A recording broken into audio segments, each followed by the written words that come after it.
Capítulo 5. A melhor maneira de pegar uma serpente. No Sutra, conhecendo a melhor maneira de pegar uma serpente, Buda nos mostra de que maneira enxergar claramente a realidade, sem ficarmos presos a conceitos ou noções.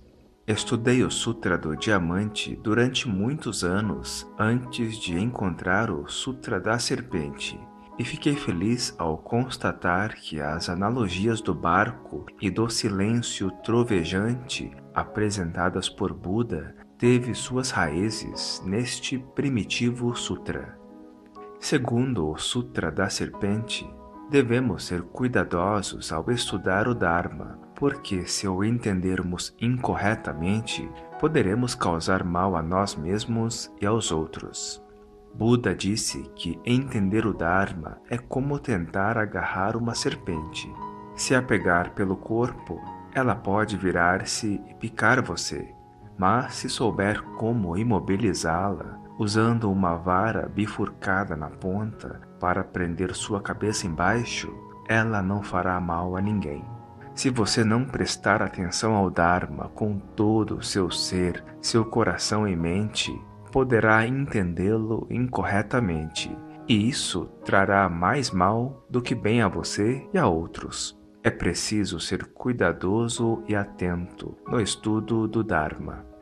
Buda disse também: há sempre algumas pessoas que, ao invés de estudarem os sutras em nome da liberação, fazem-no apenas para satisfazer sua curiosidade ou vencer numa argumentação. Com tal motivação, elas perdem o verdadeiro espírito do ensinamento. Passam por durezas e dificuldades que podem exauri-las sem que obtenham quase nenhum benefício. Bhikkhus, uma pessoa que estuda dessa forma, pode ser comparada a alguém que tenta pegar uma serpente venenosa na selva. Se ela estende a mão para fazê-lo, a serpente pode picar sua mão, perna ou qualquer outra parte de seu corpo. Tentar pegar uma serpente desse jeito é desvantajoso e só pode criar sofrimento. Bhikkhus, entender meus ensinamentos de forma errônea é a mesma coisa. Se você não pratica o Dharma corretamente, pode vir a entender o oposto do que ele pretende mostrar. Mas se pratica inteligentemente, entenderá as palavras e o espírito dos ensinamentos e será capaz de explicá-los corretamente. Não pratique somente para se exibir ou argumentar com os outros. Pratique para alcançar a liberação. Se assim fizer, haverá pouca dor ou exaustão. Bhikkhus, um estudante inteligente do Dharma é como um homem que usa uma vara com ponta bifurcada para pegar uma serpente. Ao avistar na selva uma serpente venenosa, ele coloca a vara de maneira a prender a cabeça da serpente embaixo e, com a mão, pega-a pelo pescoço. Mesmo que a serpente se enrole na mão do homem, na perna ou outra parte do corpo, ela não o picará. Esta é a melhor maneira de pegar uma serpente e não levará à dor ou exaustão. Quando observamos em profundidade este sutra dos tempos primevos, podemos ver muitos métodos que nos foram propostos mais tarde nos sutras do Mahayana. O Sutra do Diamante Prajna Paramita tem uma sentença tirada daquele sutra quase letra por letra. Mesmo o Dharma tem de ser abandonado, sem falar no não-Dharma. Mesmo que seja o Dharma verdadeiro, você terá de deixá-lo e não se agarrar demasiadamente a ele. Por todo o cânone budista Tripitaka, há exemplos de mau entendimento dos ensinamentos de Buda. Uma vez, antes de ir para um retiro solitário perto da cidade de Vaisali, Buda deu uma palestra falando sobre a impermanência, impureza do corpo e não eu. Alguns monges não o entenderam direito e pensaram: esta vida não vale a pena ser vivida, uma vez que tudo que existe é impuro e precisa ser abandonado. Então, depois que Buda partiu para o seu retiro, vários deles cometeram suicídio no próprio mosteiro onde Buda havia falado. Como puderam os monges entender Buda tão mal? Como podiam pensar que esse era um ensinamento verdadeiro de Buda? A verdade é que, nos dias de hoje, ainda há pessoas que pensam assim. Buda ensinou que o sofrimento existe e eles então acharam que, para acabar com o sofrimento, tinham que parar de existir. É fácil entender mal o ensinamento de Buda. O monge Yamaka propagou essa ideia até que um dia Shariputra tomou conhecimento disso e deu-lhe a instrução apropriada. No Sutra da Serpente, um monge chamado Arita disse que Buda ensinou que os prazeres sensoriais não eram obstáculo para a prática. Seus colegas monges tentaram dissuadi-lo, mas ele continuou a manter essa opinião. Ao saber disso, Buda chamou Arita e, na presença de muitos monges, perguntou: Arita, é verdade que você anda dizendo que eu ensino que os prazeres sensoriais não são obstáculo para a prática? Arita respondeu: Sim, senhor. De fato, acredito que, segundo seus ensinamentos, os prazeres sensoriais não são obstáculo para a prática. Eu empreguei bastante tempo refletindo sobre essa passagem e fiz também alguma pesquisa. Ao ler qualquer sutra, você deve ter em mente o seu contexto, assim como todo o ensinamento de Buda, para poder entender o que realmente aconteceu. Descobri que Arita era um monge inteligente, com uma personalidade atraente, que ouviu Buda falar sobre a prática de automortificação, partilhando sua própria experiência durante os 6 anos em que praticou ascetismo. Buda havia descoberto que o ascetismo não ajuda. Para alcançar a iluminação, você tem que cuidar de seu corpo. E havia, portanto, aceito o leite de arroz e outras oferendas que os aldeões de Uruvela lhe fizeram. Buda era uma pessoa feliz, capaz de aproveitar inteiramente a beleza de uma manhã ou um copo de água cristalina. Numa ocasião em que estava com Ananda sobre o pico do abutre, ele apontou a plantação de arroz lá embaixo e disse: Ananda, não são lindos esses campos quando o arroz está maduro? Vamos decorar as roupas dos monges com este padrão.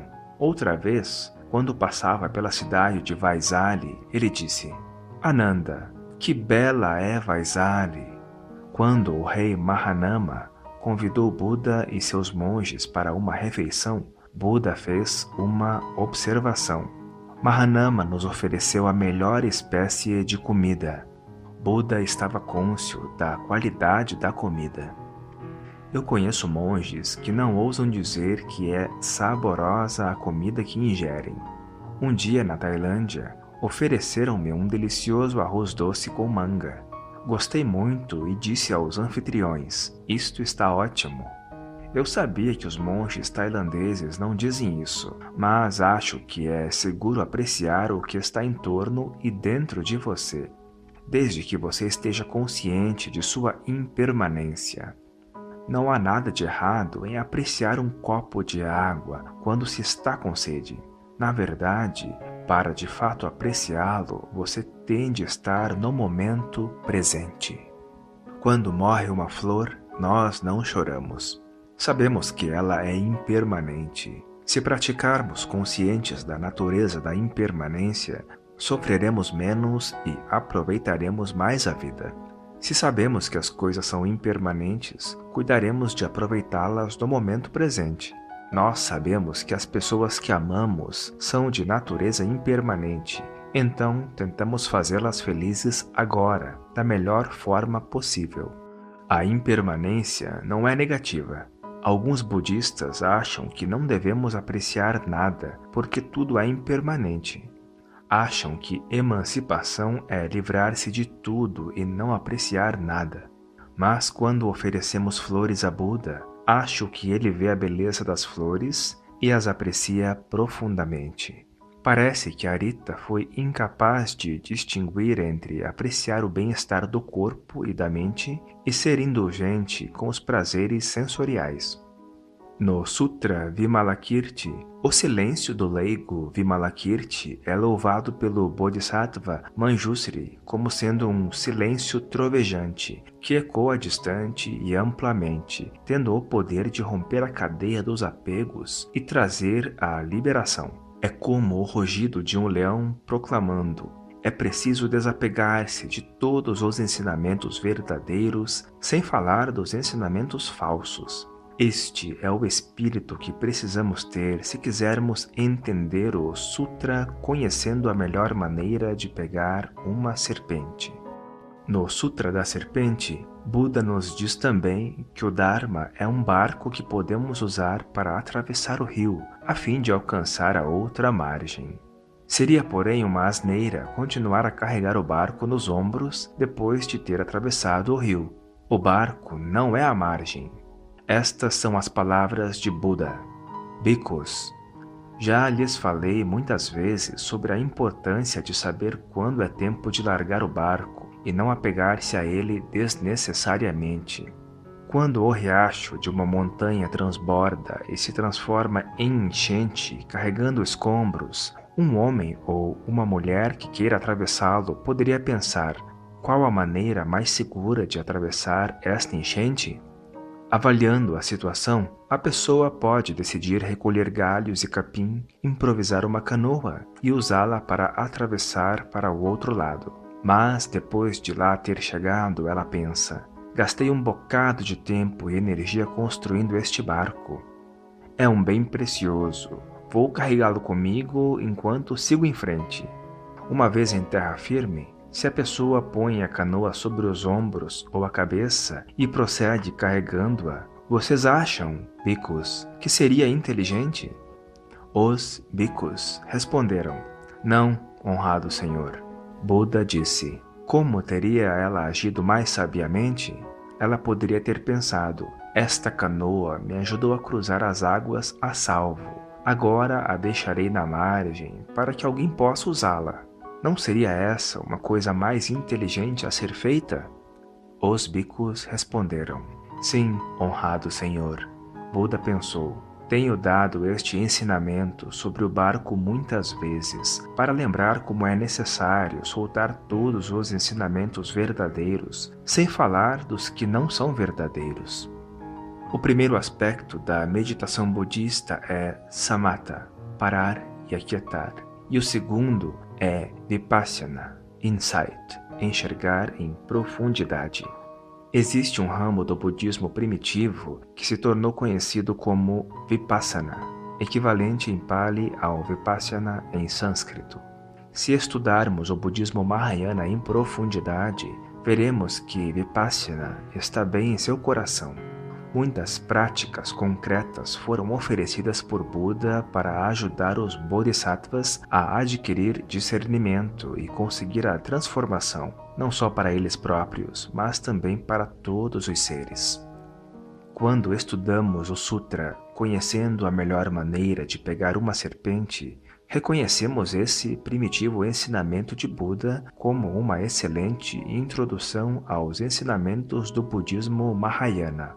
Seu caráter de abertura, de não apego a pontos de vista e de gracejos, serve bem como porta de entrada ao Dharma no reino do budismo Mahayana, ajudando-nos a ver claramente que todas as sementes do pensamento e prática Mahayana estavam presentes nos primitivos ensinamentos de Buda.